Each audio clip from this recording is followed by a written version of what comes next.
Right everyone, so I did say that I'm going to pimp this and I've got to start somewhere. However, there's these two little things here and they've got almost like a volume type increase, if you want to call it that. But I don't ultimately know what they do. Is I've wind them all in, I've given it a bit of a whiz around, but there's no seem to be impact. But what I'll do is I'll take this out so you don't have to. If I break this, it's my own fault.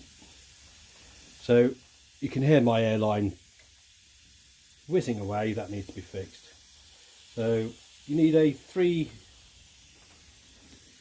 Allen key. So, and you get something like this. Let's see whether we can get this. So it's got a tapered end.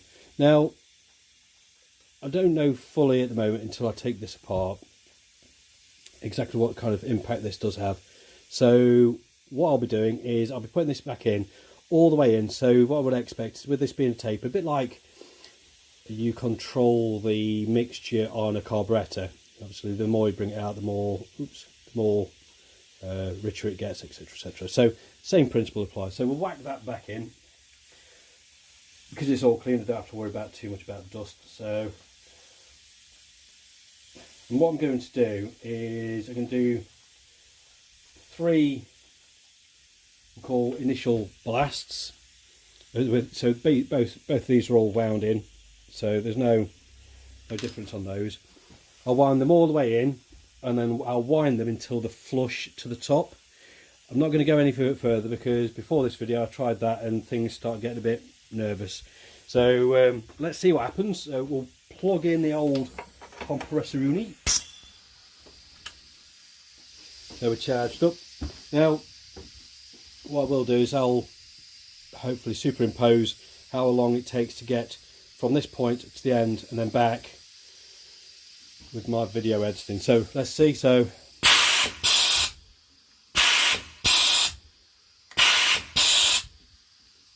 I will have to allow for the time of me pushing down, but we'll give or take that. So with this one,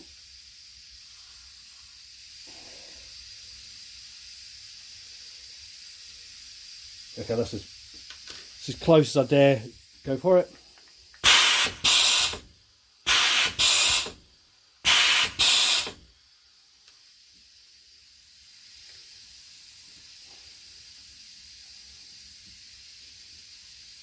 Now these have got an O-ring in it, so I'm not too fussed. But I'm just scared as obviously if I undo it too much, it just goes firing up and I'll lose the bloody thing.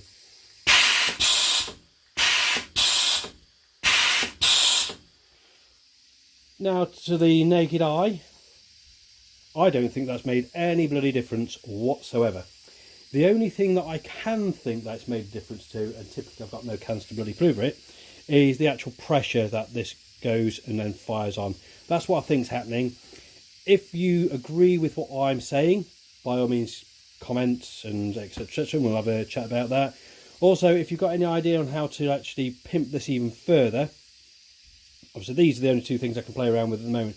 The only other thing is putting more air at a higher pressure, and I think that will make it fire off quicker. Obviously modifying that to allow it probably would make sense to do. I've got a scuba tank which has got way too much pressure to be really forced into this, and it could end up with me being smacked again.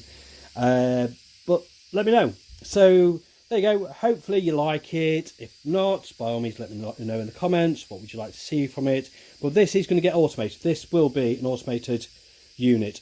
Other plans in there is already me and the other professor, Jacob, is looking at a magazine fed, so the cans will just fall into here in a little chute, because, well, it is relative. I mean, the speed of it is really quick. Anyway, compressor's kicked in.